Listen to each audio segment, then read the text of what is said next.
आज हम बात करने वाले हैं भारतीय गणना के बारे में। ठीक है बच्चों? Yes sir. हम लोग जब संख्या पढ़ते हैं और उसके बाद में संख्याओं का जोड़, घटा, गुणा, भाग करते हैं तो उसमें हम आपको स्थान पढ़ाते हैं। पढ़ाते नहीं पढ़ाते? Yes sir. इकाई, दहाई, सैकड़ा, फिर हजार, फिर 10,000। तो आपको कहाँ तक याद है? करोड़ में जाकर आप शांत हो जाते हैं। ठीक है, एक बच्चे को याद था खरब तक बस।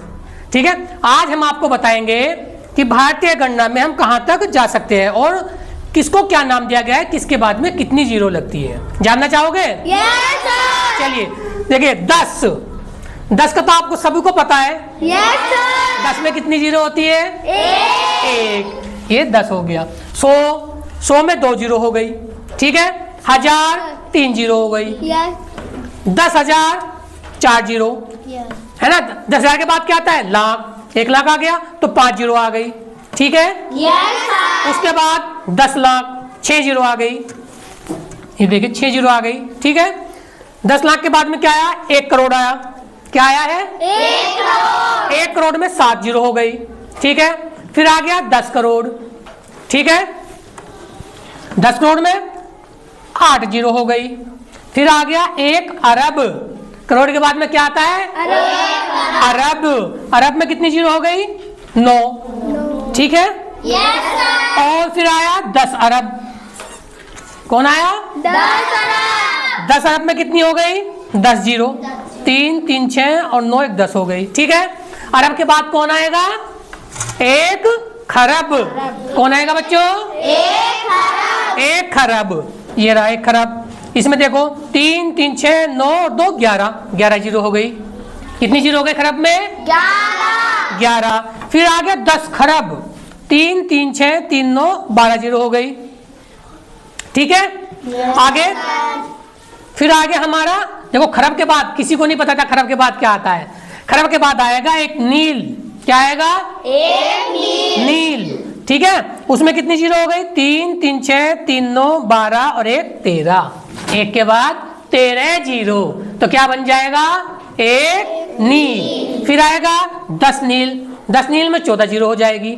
ठीक है, समझ आ रही है? Yes sir. फिर आएगा 1 पदम। नील के बाद में कौन आएगा? 1 पदम। 1 पदम। उसमें हो जाएगी 15 जीरो। ठीक है बच्चों, यस सर। 15 जीरो। फिर आएगा, देखो अब तक तो हमारे पास 1 के बाद 10 आ रहा था, 1 के बाद 10 आ रहा था, लेकिन जब हम पदम पर आ गए, पदम पर 10 नहीं आएगा, इसको बोलेंगे महापदम। क्या बोलेंगे? महापदम। महापदम। 16 जीरो। 3 3 6 3 9 3 12 15 और 1 16 जीरो हो जाएगी। इसमें कितनी जीरो होगी? 16। पदम के बाद आएगा शंख। क्या आएगा?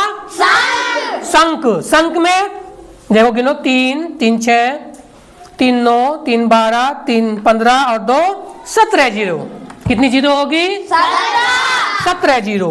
ठीक है, और संघ के बाद क्या आएगा? महासंघ। 10 संघ नहीं, महासंघ। क्या आएगा बच्चों?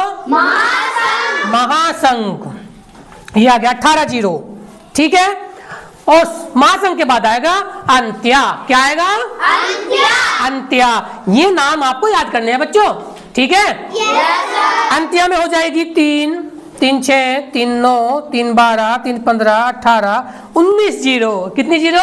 19। फिर आएगा महाअंत्य। महाअंत्य में हो जाएगी 20 जीरो। ठीक है ना। फिर आएगा आपका मध्या। महाअंत्य के बाद आएगा मध्या। मध्य में हो जाएगी 21 जीरो 1 के बाद। और फिर आएगा महामध्या 22 जीरो। फिर आएगा पारद 23 जीरो। उसके बाद आएगा महापारद 24 जीरो। फिर आएगा धून 25 जीरो और महाधून 26 जीरो। ठीक है, आपको क्या करना है? इसको कॉपी में लिखना है और इनको ऐसे याद करना है क्रम से। ठीक है ना, जैसे ये है 10 100 1000 10,000 लाख 10 लाख करोड़ 10 करोड़। हमें करोड़ में पता करना है कि ये 10 करोड़ में कितनी जीरो होती है। तो यहां से गिन लो जरा। 10 गिनो, 10 100 1000 10,000 लाख 10 लाख करोड़ और 10 करोड़। तो 8 आया, 3 3 6 और 2 8। तो कितनी जीरो हो गई? 8 जीरो। ठीक है, जोन से भी क्रम के आप पता करना चाहोगे समझने के बाद। अब संख्या में बात करना चाह रहे हैं कि संख्या में कितनी जीरो होती है, तो संख्या तक के ये स्थान गिन लो। 1 2 3 4 5 6 7 8 9 10 11 12 13 14 15 16 17 है। 17वां स्थान पे है। तो देखो 3 3 6 3 9 3 12 3 15 और 2 17। तो संख्या में 1 के आगे कितनी जीरो होती है? 17 है। ठीक है। और इसी से हम बता देंगे आपको। देखो ये 10 है, 1 जीरो, 100 में 2, फिर 3 जीरो, 4 जीरो, 5 जीरो, जब 6 जीरो हो जाती है, जो हमारा इंटरनेशनल सिस्टम होता है नंबर का, उसमें जब 1 के बाद 6 जीरो हो जाती है उसको बोलते हैं मिलियन। क्या बोलते हैं? मिलियन। मिलियन आपने सुना होगा, है ना। जब 6 जीरो हो जाएगी 1 के बाद तो मिलियन। ऐसे जब 9 जीरो हो जाएगी, 3 6 9 जीरो हो जाएगी तो क्या हो जाएगा? बिलियन। क्या हो जाएगा? बिलियन। ऐसे जब 12 जीरो हो जाएगी, 12 जीरो हो जाएगी तो उसको क्या बोलेंगे हम? ट्रिलियन। क्या बोलेंगे? ट्रिलियन। ऐसे जब 15 जीरो हो जाएगी तो क्या बोलेंगे उसको? क्वाड्रिलियन। क्या बोलेंगे? और जब ऐसे 18 जीरो हो जाएगी तो उसको क्या बोलेंगे? क्विंटिलियन। समझ गए बच्चों? तो ये आपको अपनी कॉपी में लिखना है और उसको याद करना है। ठीक है? Very good.